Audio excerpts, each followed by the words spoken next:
Hello everyone, welcome back to Sawyer Studios. We are doing another top 5 video, and we are continuing from last week. Last week, if you remembered, we did Clone Wars top 5, but the Phase 1, which is considered for me the years 2008 to 2012. So this is like around the time where Phase 1 clones were really the key figure. Now, Phase 2 Clone Wars top 5 is today's video, which is 2013 sets to the present day. This is really where we started that shift over to the Phase 2 clones and really started to see the latter half of the Clone Wars TV series. So a lot of these sets are newer. This was a lot easier list to compile because there's not as many Phase 2 Clone Wars sets than there are Phase 1. So let's get going on the list. Let's see if you agree with me. Number 5 to start it off is set number 75046, a set that I just got and built on a hot stream.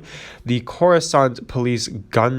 This set came out in 2014, retailed for $49.99 US and had 481 pieces, so a really close piece count, practically level and where it should be. In fact, I'm surprised it didn't go up more in price because of the minifigures. Anyway, the set itself is actually a little bit bigger than you would expect. It has some really cool features, and it comes with some really cool translucent red pieces that look amazing. I mean, look at those. That cockpit is just beautiful. It comes with 2 front turrets and 1 back turret that unfortunately does not move. It's stationary. Has some translucent blue spring-loaded missiles. It has some compartments so that you can fit supplies in, such as a probe droid or weapons. You can also open up the main hangar doors so that you can put troops inside of the body of the ship, and you also have some platforms for troops to stand on. The big draw to this set was, of course, the 2 shock troopers that came in this set that were very much new and very, very collectible. The set itself was just a beauty to look at. Lots of stickers, but it was just a very well built. It looked very much like the actual thing, however, very well scaled down. Came with Ahsoka and Anakin as well. Number 4 on the list is set number 75045, and that is the Republic AV7 anti-vehicle cannon. That was a long sentence.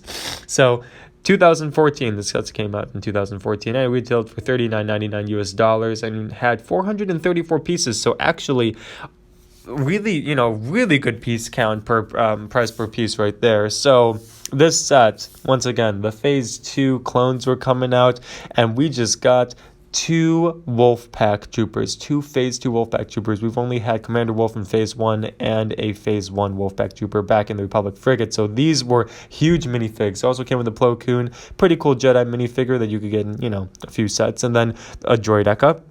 The cannon itself, this was part of that year, this phase between spring-loaded missiles, the transition, because it came with a flick-fire missile at the top of the cannon, along with 4 spares along the side, and spring-loaded missile had a nice gunner seat, really good maneuverability and flexibility with the legs and positioning. It looked really cool. The cannon was well made, just a solid set, and you need that for your Republic Army.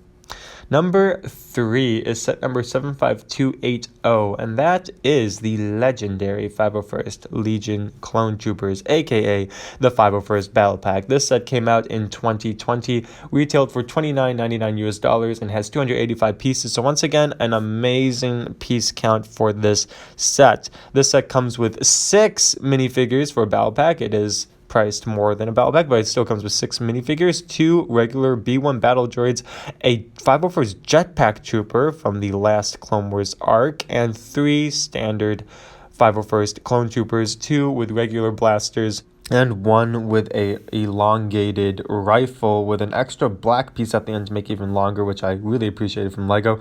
This set was really cool. Came with a BARC speeder bike and a 501st ATRT walker. This set did come with stud shooters, unfortunately, but it's okay. Also came with a pair of binoculars for the troopers. The ATRT walker, huge improvements by LEGO from the past ones and looked pretty darn accurate from the one that we see in the Clone Wars. The BARC speeder bike even very much well redesigned, and it's looking even more closer to the one that we see in the Clone Wars TV series as well. Both were super accurate and clean. I think the speeder bike, in my opinion, looked more clean than the ATRT walker, but LEGO is still getting to the point where they're really finicky about the designs of the ATRT, and I think that we've seen some really good improvements in this set. Okay, number 2 on the list is set number 75012, and that is the Bark Speeder with Sidecar. This set came out in 2013, retailed for $24.99, and had 226 pieces in it. So once again, a really good price per piece ratio. This set came with amazing figures, a new Obi-Wan Kenobi, and I do believe he had a double-sided face, and a brand new Phase 2 Captain Rex. This was the only set you could get a Phase 2 Captain Rex in.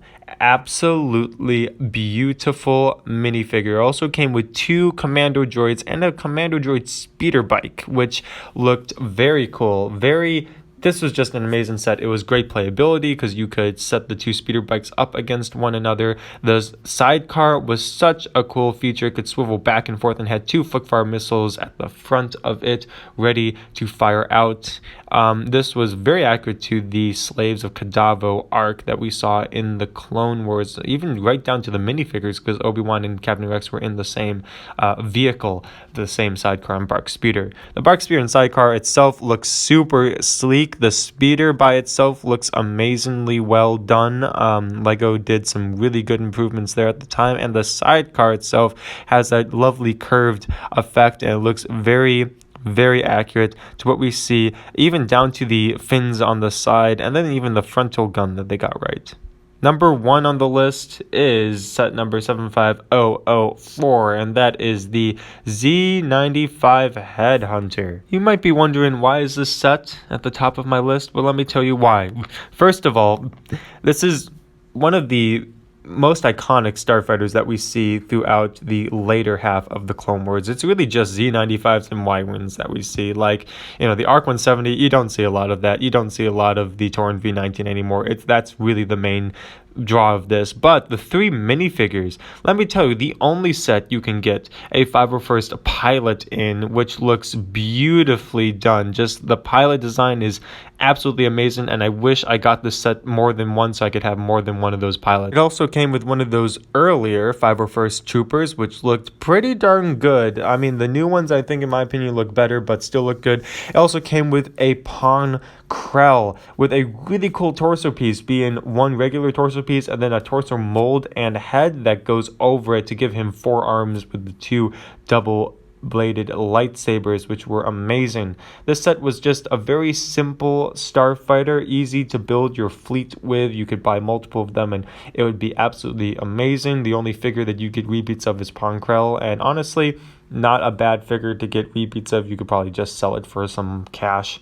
The engines looked good. There were minimal stickers on this set. From what I can remember, the back of it could open up so that you could fit some storage in there. And it also came with one of those original style rubber spring-loaded missiles, the black-tipped ones, which were amazing. So that was hidden underneath and could fire out. Had landing gear and everything. It was just a great set. Alright everyone, thank you so much for watching this top 5 video. Please like, comment, and subscribe down below. Click that bell icon if that bell icon is not on so you can get notified for when I am posting new content. Also, there's a link in the description to join my Discord server for updates on future live streams, future uploads, and other such like that. So please join so you do not miss out on the fun news. You can also communicate and chat with fellow subscribers in the multiple chat rooms and all of that, so you can stay in touch with the community. I'm also going to be having a live stream again this Wednesday at 1:30 Central Standard Time. So do not miss that. I'll be building the Chinese New Year sets. So please stop in. Alright everyone, this is Soaring Studios. I'll see you all in the next video.